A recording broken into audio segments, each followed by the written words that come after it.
Welcome to another episode of Hemp Baron.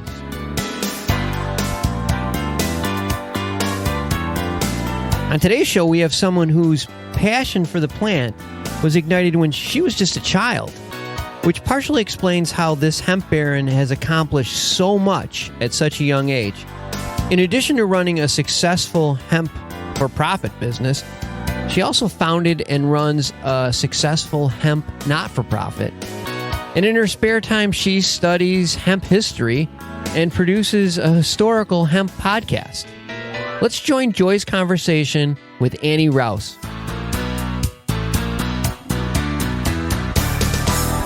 It's always so fantastic to speak with you. You were, unlike so many folks who are just finding themselves in this new emerging space of hemp, you were born into the hemp movement and the hemp industries in Kentucky. Can you tell us a little bit about your unique family history?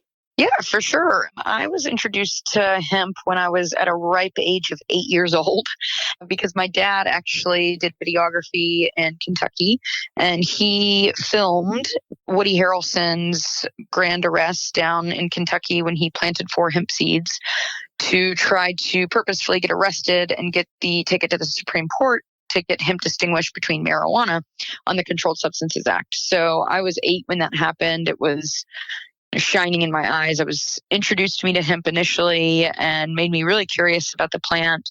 And because of that, my parents always talked about it in the household. So it wasn't like they thought it was like this crazy drug like a lot of people did. Instead, they always were very passionate about the fact that Kentucky needed to make it legal again and the United States need to make it legal again. And that really was the impetus for me to continue to investigate it further, particularly when I was in college. And I ended up writing a paper about it and scouring through the William T. Young Library at the University of Kentucky that has a fantastic collection, actually, of the history of hemp in Kentucky. And that really set the future of my career into motion in terms of understanding the plant, really sparking a fire underneath me and trying to do everything possible to help hemp overcome the stigma that it has and try to make it legal in Kentucky and the United States once again. And I think folks don't know, my youngest son also went to University of Kentucky, and I think folks don't realize that library, I think, is something like the 3rd largest university library in the country. It's very impressive. And of course, Kentucky. Yeah, it's actually the 2nd largest behind Harvard. The 2nd largest. Oh, behind Harvard. I can't believe I skewed that statistic. And thank you, ma'am. Yeah, it's very, very impressive.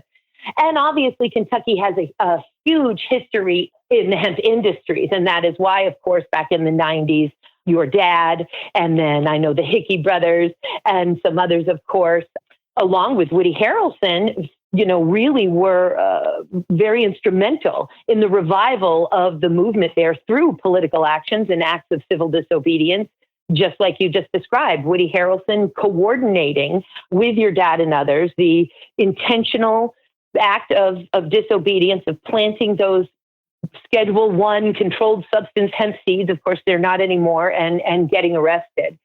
And can you tell us a little bit about the history in Kentucky of the hemp industry?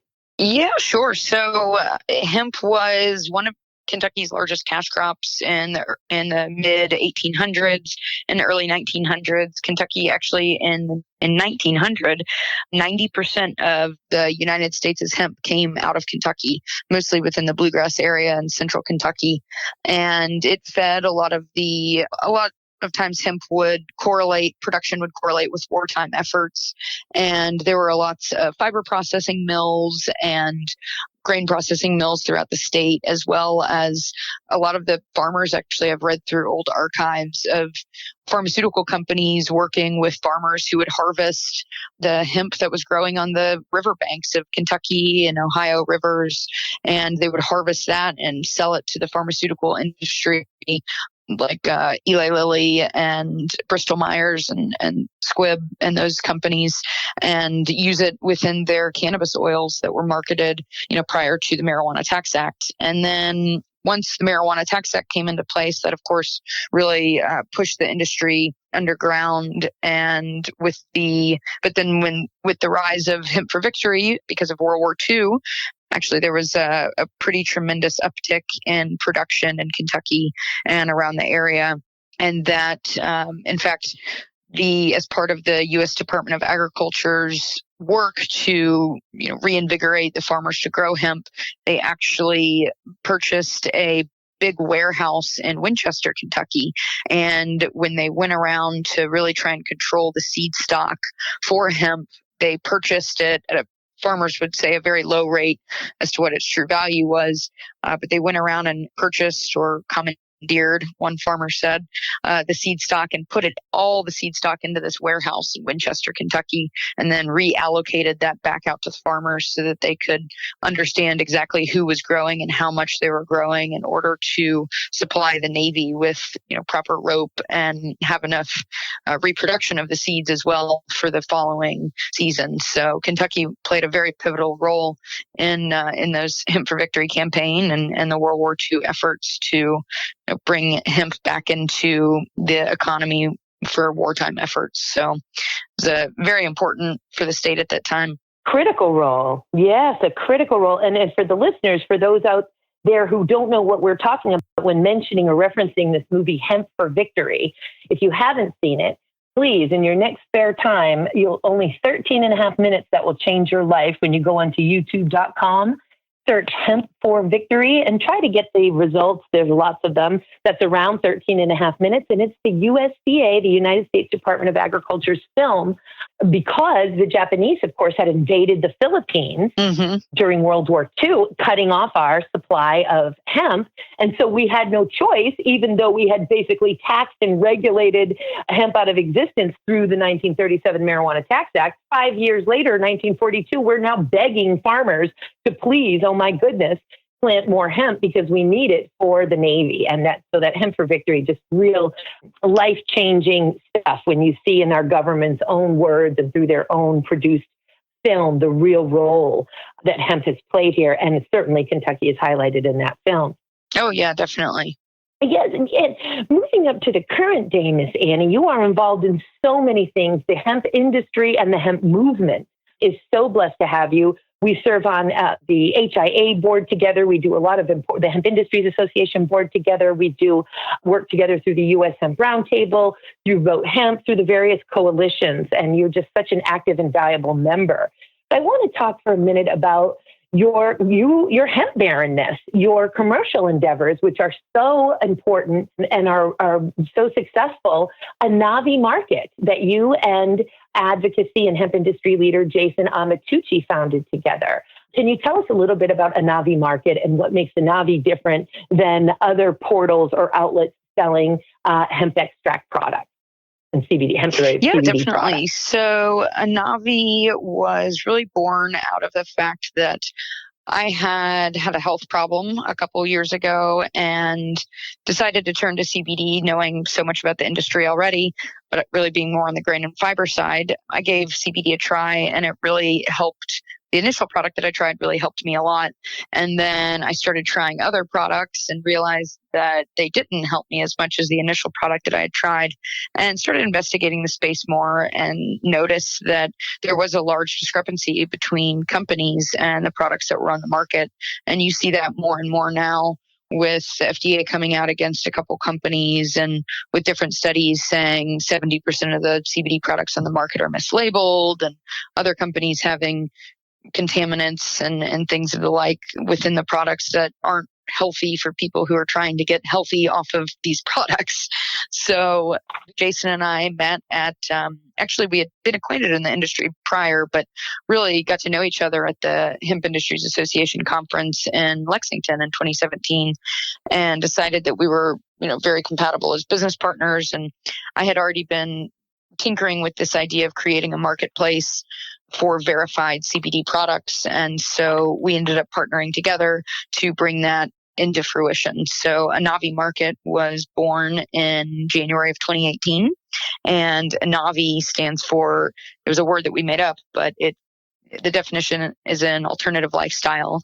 And in Sanskrit with one I, it's actually Sanskrit for kind to people, which is really the motto that we have in that Anavii Market is kind to people, because we really care about the individuals that we're providing these products to. And that's why we've taken it upon ourselves to make sure that all the brands that we represent within our marketplace are fully vetted. We've gone out to the facilities. We know the companies. We've met with their scientists and the manufacturers and their business development ends, and we've seen the lab tests, and then we'll actually take samples and we'll send them off to Eurofins, which is a leading lab within the nation and really the world, so that we know that the products that we're providing to others are safe and legal from legal hemp, and that they can provide that best impact for the individual that's using it.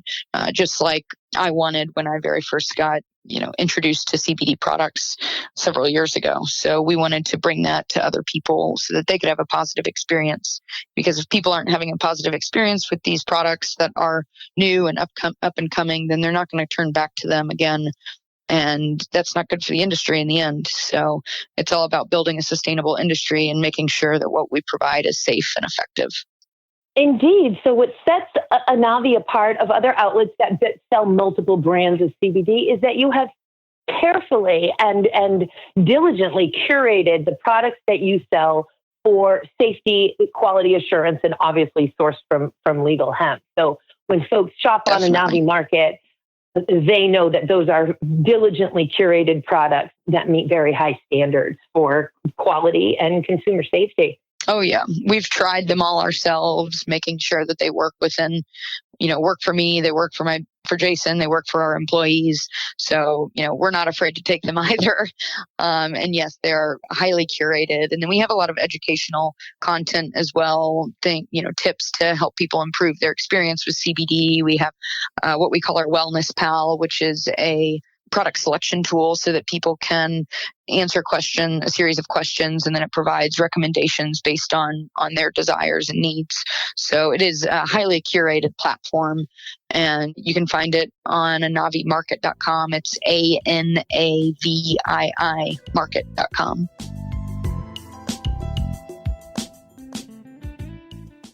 Let me ask you this, ma'am. Speaking of great blogs and great information, you also have your own podcast. What is the name of your podcast? It's called Anslinger, the Untold Cannabis Conspiracy. Which is so brilliant. It is so brilliant. You want to tell us who Henry Anslinger is?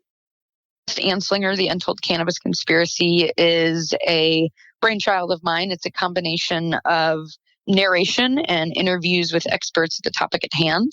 So it's for the last 10 years or so, I've dug through our government archives around the United States, and particularly within Harry Anslinger's archives, who was chief commissioner of the Federal Bureau of Narcotics from 1930 to 1962.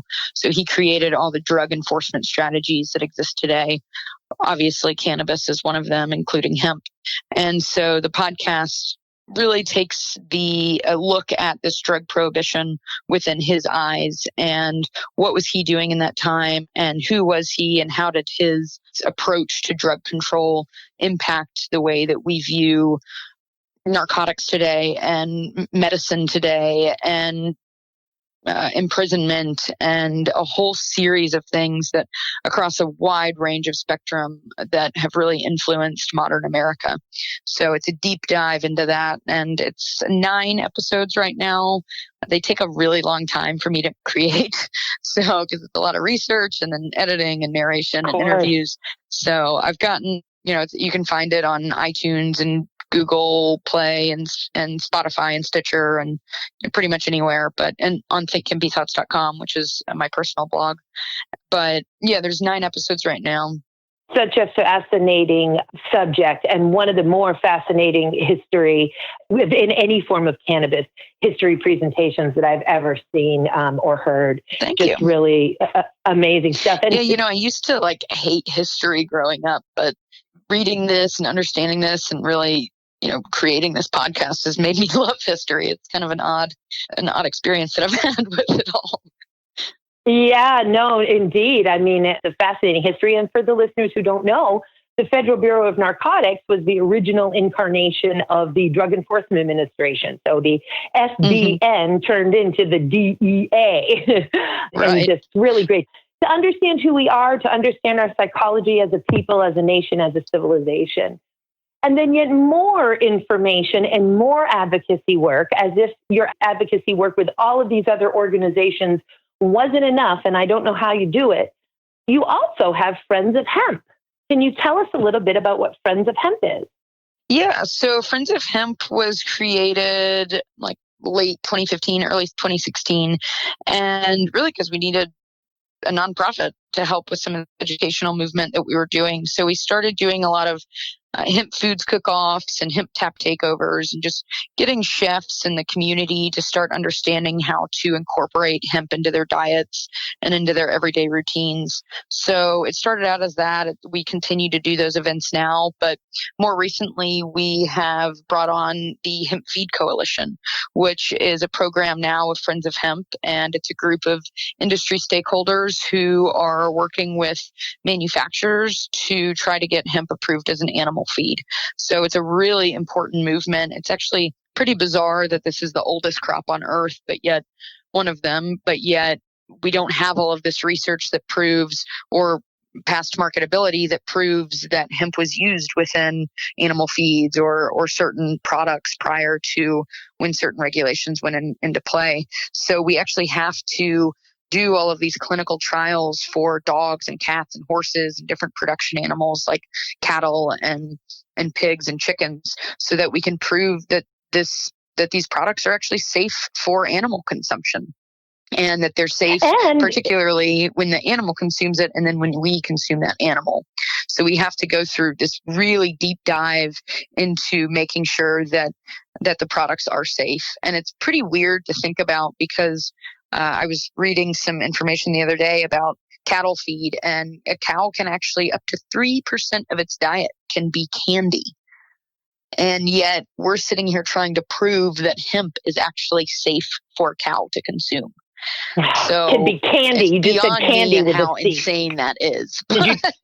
Did you say candy with a C? Candy with a C.